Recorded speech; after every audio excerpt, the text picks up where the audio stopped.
kuuzwa kwa dinari 300 wakapewa maskini. Aliyesema hayo si kwa kuwa hurumia maskini, bali kwa kuwa ni mwivi, ni mwivi. Aliyesema hayo si kwa kuwa hurumia maskini, bali kwa kuwa ni mwivi, ni mwivi. Naye ndiye aliyeshika mfuko akavichukua vilivyotiwa humo Yuda.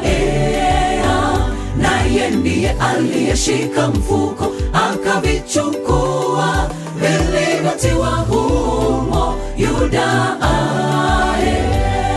Basi naliona ya kuwa ni lazima niwaonye ndugu hawa watangulie kufika kwenu na kutengeneza mapema karama yenu mlioahidi. Zamani hili tayari na iwe kama kipawa. Hivi wala si kama kitu kitolewacho kwa unyenyekevu, lakini nasema neno hili apandaye haba atavuna haba. Apandaye kwa ukarimu atavuna kwa ukarimu. Basi naliona ya kuwa ni lazima niwaonye ndugu hawa watangulie kufika kwenu na kutengeneza mapema karama yenu mlioahidi. Zamani hili tayari na iwe kama kipawa. Hivi wala si kama kitu kitolewacho kwa unyenyekevu, lakini nasema neno hili apandaye haba atavuna haba. Apandaye kwa ukarimu atavuna kwa ukarimu.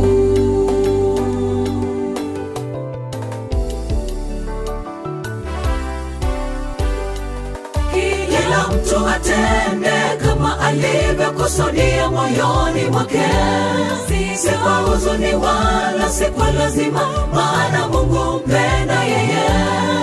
Kila mtu atende kama alivyokusudia moyoni mwake, si kwa huzuni wala si kwa lazima, maana Mungu mpenda yeye.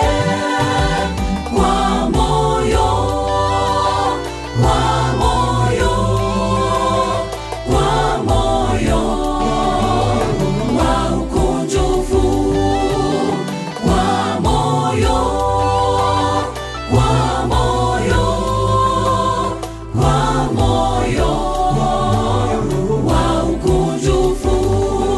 Kila mtu atende kama alivyokusudia moyoni mwake, si kwa huzuni wala si kwa lazima, maana Mungu mpenda yeye. Kila mtu atende kama alivyokusudia moyoni mwake, si kwa huzuni wala si kwa lazima, maana Mungu mpenda yeye. Kwa moyo, kwa moyo, kwa moyo wa ukunjufu, kwa moyo, kwa moyo, kwa moyo wa ukunjufu.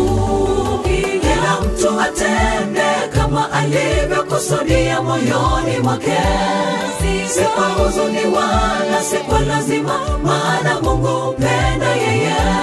Kila mtu atende kama alivyokusudia moyoni mwake, si kwa huzuni wala si kwa lazima, maana Mungu